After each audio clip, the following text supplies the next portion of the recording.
it's Grinya here, and this is the latest FIA IDC news. Let's roll!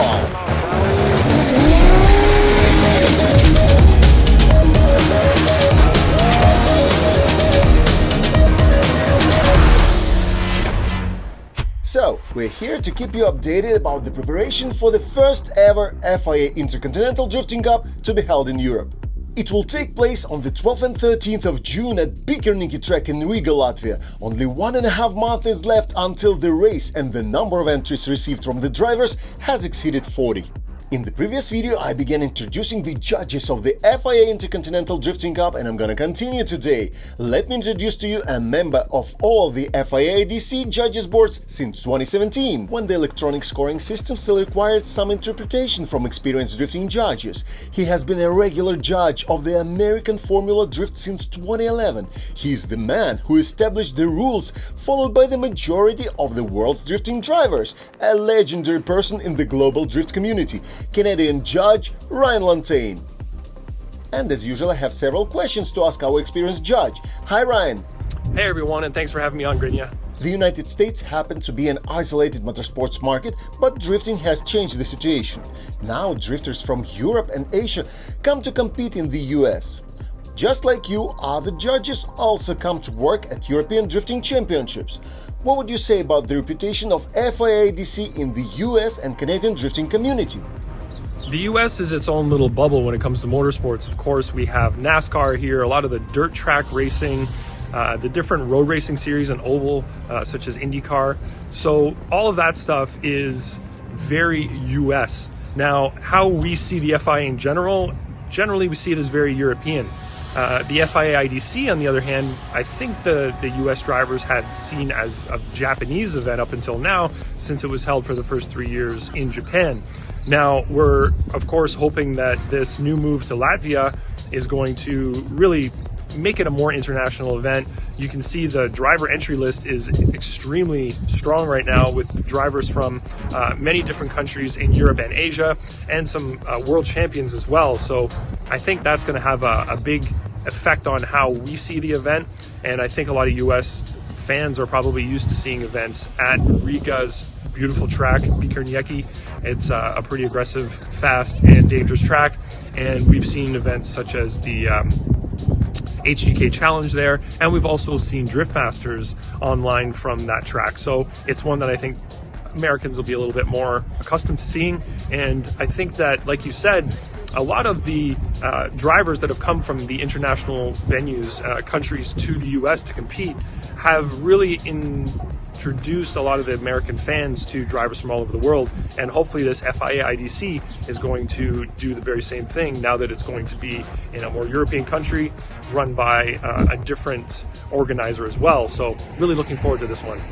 You've taken part in all FIA IDC. This year the event is held in Europe. What do you expect from this great change? Yeah, I have been involved in every FIA IDC since day one. The first 3 rounds were in Japan, the first 2 were at Odaiba, and the third one was at Tsukuba. And I think that going to Europe is a nice change. I think that this event should travel around. It shouldn't be in one country over and over again.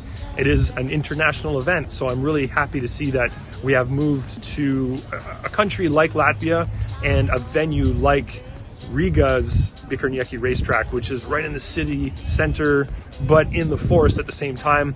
It's a very unique track. So my expectations are pretty high for this event based on my knowledge of this track. I have judged at this track before, and I know that it's fast and the drivers push really hard.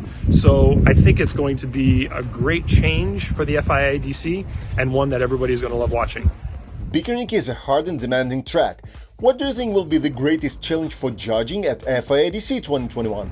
This track in Riga, Bikernieki, it is one of the most challenging tracks to judge, and also I would say drive. The speeds that these drivers can achieve are pretty incredible, especially that first corner, and it's pretty blind for both driver and judge at first, but we have great camera angles to see what's going on there. Now, I think those curbs are going to be a challenge. We don't really want drivers up on the curbing. It's, I think from memory, about 6 to 8 inches tall, and they're very steep as well. It's not your usual rumble strip that you see on racetracks here in the US anyway. So it's something that the drivers that have not been to that track are going to have to adapt to, and the drivers that already have been there, they know to stay away from those rumble strips. But it's always a great show. We've seen some drivers go off there at pretty high speed, especially in that first corner. There's a great safety system there to catch the cars when they do go off, but they go off in pretty spectacular fashion. What do you think about 265mm tire limitation at FIA IDC 2021? One of the more controversial rules this year comes from the technical book, and that is going to be the tire to weight rule. This is a rule that has been implemented in Formula Drift for many years now and has done a really great job of equalizing the competition field. It's in place so that somebody is not able to build a 1,000-kilogram car with 1,000 horsepower and equip it with 295 section width tires. As you can well imagine, that would make a very, very fast car that would be very difficult to keep up to in tandem competition. And of course, drifting is all about the tandem competition. We want to make sure that all the cars can stay close together throughout the entirety of the run.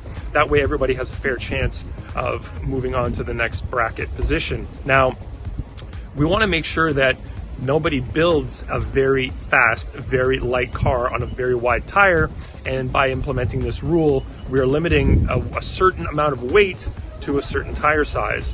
I think this is going to make the competition a lot closer, a lot more exciting, and a lot more fair for all the drivers involved. Thank you, Ryan, and of course, see you on 12th and 13th of June in Riga, Latvia. Thanks, Grinya. I hope to see everybody at FIA IDC in Riga soon. And now it's time to see our drivers. Today I will tell you about our participants from Georgia, Italy, Malaysia and Ukraine. The geography of the Cup is growing. The youngest participant of the coming Drifting Cup 2021 in Riga this far represents Georgia. His name is Nade Cadilla, but despite his age, he has already become a true drifting star in his home country. Among Cadilla's achievements, there is a victory at the prestigious Red Bull Car Park Drift Georgia 2020. He is also the champion of the Georgian Drift Series 2019-2020. Currently, he is the score leader of the 2021 year's edition of the Georgian Championship. At the age of 23, Nade Cadilla is considered to be a veteran of motorsports. He started his racing career at the age of 9, trying many kinds of motorsports from go-karts to circuit racing. I'm happy to see the young generation choosing drifting.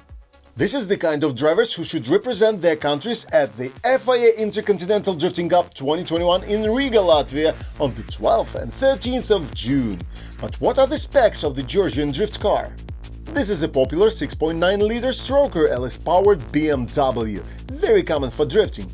The configuration is complete with a supercharger that raises the power of the car to 800 horsepower, enabling Nade Cadilla to compete for the highest score at FIA IDC with no problem. Here's another interesting fact. Nade likes to build his cars on his own. There are very few drivers of this level who build their drift cars with their own hands. And who will represent Europe at the event held in Europe on the 12th and 13th of June at FIA IDC 2021 in Riga? Manuel Vaca, a European drifting veteran and the drifting champion of Italy in the years 2017 and 2018. You could see Manuel at FIA IDC 2017 in Japan, but then, due to a technical failure, he finished the race on the 17th place. Apart from preparing his own car for the drifting championship, Manuel also owns the famous HP Garage in Italy, which builds and prepares drift cars for other drivers from Italy and beyond. A regular participant of Drift Masters European Championship, Manuel Vaca also showed his skill at the American Formula Drift 2020. On the 12th and 13th of June in Riga, Vaca will appear on his well-proven S54 turbo-powered 850 horsepower BMW E36. I guess this is how much it takes to compete for the highest score at FIA IDC 2021. That was a representative of Europe, but what about other parts of the world? Here's a representative of Asia coming to Riga. A Malaysian driver, Mohammed Hamdan, also known as Bullseye. Mohammed can also be considered to be an FIA IDC veteran, for he attended all the events from the year 2017 to 2019. Although he has tried various vehicles, none of them have taken him to the podium this far. Among the achievements of Hamdan, there are Champion of the King of Asia, the 8th place at the King of Nations, the 9th place at FIA IDC 2018, and the 11th place at Formula Drift Asia. Let's see his performance aboard 650 horsepower Silvia in the center of Europe, in Riga, on the 12th and 13th of June. And the last on our list is a representative of Ukraine, Dmitry Luke. Of course, he's also not a simple guy. He's got several domestic champion titles in his track record. Besides, he was the champion of the Eastern European Drift Championship, and in the year 2019 he won the FIA Motorsport Games. Too bad he couldn't join FIA IDC in 2019, but he promises to compensate it in the season 2021, for he is planning to compete both at the FIA IDC 2021 in Riga, Latvia, and the FIA Motorsport Games later this year. Moreover, you can follow Dmitry Luke at the Drift Masters European Championship, as he is strongly committed to dedicate the entire season 2021 to improving his rating in the championship. Throughout his drift competition career, Luke has driven Nissan S chassis. At FIA IDC, we will see him aboard the same car that brought him to the victory at FIA Motorsport Games. This is 1000 horsepower, 5.6-liter turbo-powered Nissan 200SX. It looks like the bar is getting set higher and higher. Will there be any more powerful cars at the FIA IDC 2021 on the 12th and 13th of June in Riga, Latvia? We will find it out soon. Would you like to join Cadilla, Vaca, Hamdan, Luke and other drivers who submitted their entries for the FIA Intercontinental Drifting Cup 2021 in Riga, Latvia? You can find the FIA IDC rules, technical regulations and the registration form at fiadriftingcup.com. Besides, you can contact your local representative of the Automobile Federation and find all necessary information there. We're getting more and more new entries from drivers, and in 2 weeks, in the next episode of FIA IDC News, I will introduce 5 new participants. And now, don't forget to like this video, subscribe to the channel and follow our social media accounts, which you can find in the section below. Let's meet on the 12th and 13th of June at the Bikernieki track in Riga, Latvia, at the major drifting event of the season 2021, the FIA Intercontinental Drifting Cup. My name is Grinya. See you in 2 weeks.